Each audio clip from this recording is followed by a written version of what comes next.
Back on Inside Tennessee with my colleague John North. As promised, we're going to get a different perspective on the amendments, this time from a Democrat. Sam McKenzie has represented our community in the legislature since first being elected in 2021. Great to have you with us. And again, our focus is the 4 constitutional amendments proposed on the ballot. A lot to get to. But Representative McKenzie, why do you think people should vote no on Amendment 1? You know, Amendment 1 is, I would say, poorly titled. It's called the right to work. Really what it should be called is creating an at-will environment. But even with that, we've been a right to work state since 1947. It makes no sense at all to put this in the Constitution. We go to Nashville to pass laws. There are laws on the books. To me, it's equated to setting the speed limit at 70 miles an hour and putting that in the Constitution. Makes no sense at all. Susan, your question to Representative McKenzie.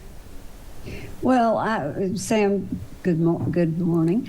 I would say that one of the questions I said to Becky was, it seemed to me that there is a national movement by the unions to strengthen and to gain more membership and so forth. And are you seeing that? Are you hearing from people that are concerned about this particular amendment? As you said, we've had a right to work. It's been a right to work state since 1947. It's not anything new. I do understand where the little bit of an angst is coming from our party, because they are concerned that the unions are strengthening right now. But what are you hearing from your constituents?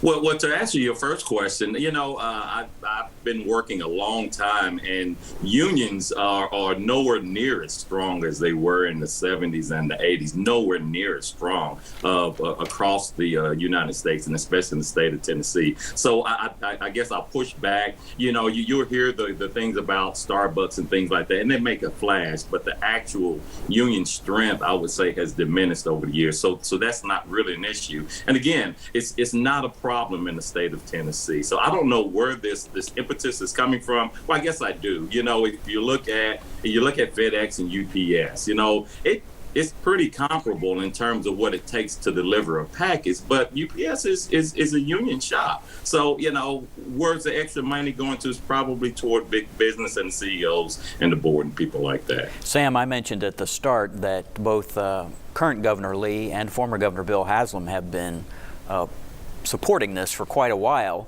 But a couple points also on the other side. One, we only have a fraction of the state of the workforce that actually is in a union. And second, in the 75 years that this law has been in effect already, nobody's ever challenged it, right? Nobody's ever tried to throw it out, even when the Democrats have been in charge. You're absolutely right. You know, we've been in charge, in the governor's mansion, in the House, and the Senate. They've been in charge. It's not an issue. And the fact that, you know, to be quite honest, there's no disparagement between the two, the current government and past government, but they're business owners. They don't use unions, and they never will have to. So again, to codify this in the Constitution makes no sense. To me, it makes no sense for them to support this, because they've gotten the support for the entirety of their companies and the existence, even through their parents owning these companies. So again, it's a solution looking for a problem. So I strongly encourage people to vote no on Amendment 1 to keep the laws on the books. And just for more perspective, Don, and you may be able to answer this as well, any of you weigh in, but I think the numbers show roughly 10% or less of the workforce in our state belongs to a union. Is that fair? I think that number is Yes, fairly I'll accurate. answer that. Yeah. That's fair. Go ahead, Don. Yeah, and Sam, do you think if we codify this in our Constitution, put it in our Constitution, that it hurts the employees, it makes it just a little tougher for them to be able to bargain in good faith with the employers who sort of hold the gold?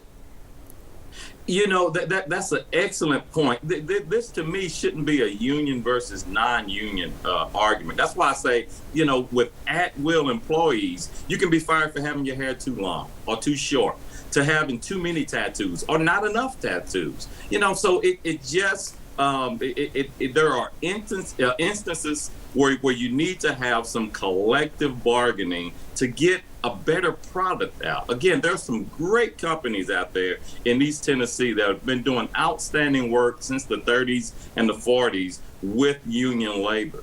We've just we had a special session to bring Ford into West Tennessee, a community that sorely needs that.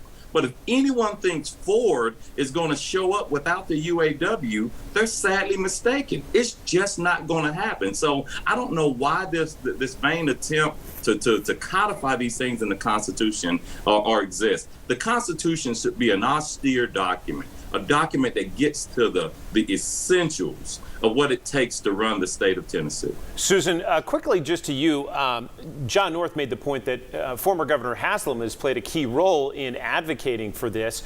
Are you surprised that he's taken up this issue being out of office, or not surprised? No, I don't think I'm surprised about that. Governor Haslam's been a big supporter of this, the right to work state, forever. His company has, and I see him in a leadership role on this.